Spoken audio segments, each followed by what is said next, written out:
সাইকেলের প্যাডেলে ইতিহাস লেখা যায়। মারুফ সরোয়ার তা করে দেখিয়েছেন। একদিন দুদিন নয়, পুরো ৩২৮ বার সেঞ্চুরি রাইড। 2018-র 8 ডিসেম্বরে সেঞ্চুরি রাইডটা শুরু করছিলাম, যেটা 100 কিলোমিটার করে, মানে প্রত্যেকটা রাইড 100 কিলোমিটার করে। এখন বর্তমানে সেটা আমার দাঁড়াইছে 328টা সেঞ্চুরি রাইড দিয়ে দিছি। শুক্রবার শনিবার ছুটির দিন মানেই তার জন্য দীর্ঘ পথের ডাক। অফিসের ব্যস্ততা শেষ হলেই সাইকেলের হ্যান্ডেলে হাত আর প্যাডেলে পা। সিলেটের এক প্রান্ত থেকে অন্য প্রান্ত ছুটে চলেন তিনি, একটানা 100 কিলোমিটার বা তারও বেশি।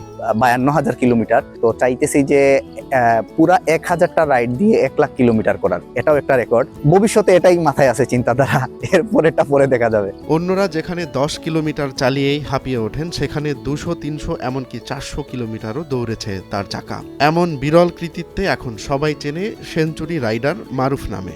সবাইকে আমি ধন্যবাদ দিলেও ছোট হয়ে যাবে। আমি একটা বোতল পানি আমার কিনে খাওয়া লাগে না, এই পরিমাণ মানুষজন আমাকে স্নেহ করে। এটা অবশ্যই আল্লাহ তাআলার রহমত ছাড়া কিছু না। তবে তিনি শুধু নিজেই চালান না, চান তরুণরা সাইক্লিংকে গ্রহণ করুক, মাদকের মতো ভয়ঙ্কর আসক্তিকে বুড়ো আঙুল দেখাক। তার স্বপ্ন সাইকেলের চাকার ঘূর্ণিতে বদলে যাক সমাজ। সবাই সবার দিক থেকে একটু যদি চেষ্টা করেন, যেমন আপনার ভাই, ভাতিজা, বাচ্চা যারা আছে ওদেরকে সাইকেল কিনে দিন, সাইকেলিং আসক্ত করুন, আমি যেটা বলবো। আর আরেকটা জিনিস যে সবার কাছে চাই, যে সবাই দোয়া রাখবেন ভবিষ্যতে যাতে সেঞ্চুরিটা আমি চালিয়ে নিয়ে যেতে পারি অনেক লং টাইম ধরে।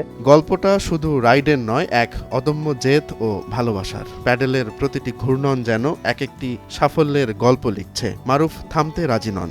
আরও কত শত সেঞ্চুরি অপেক্ষা করছে তার জন্য, সেটাই এখন দেখার বিষয়।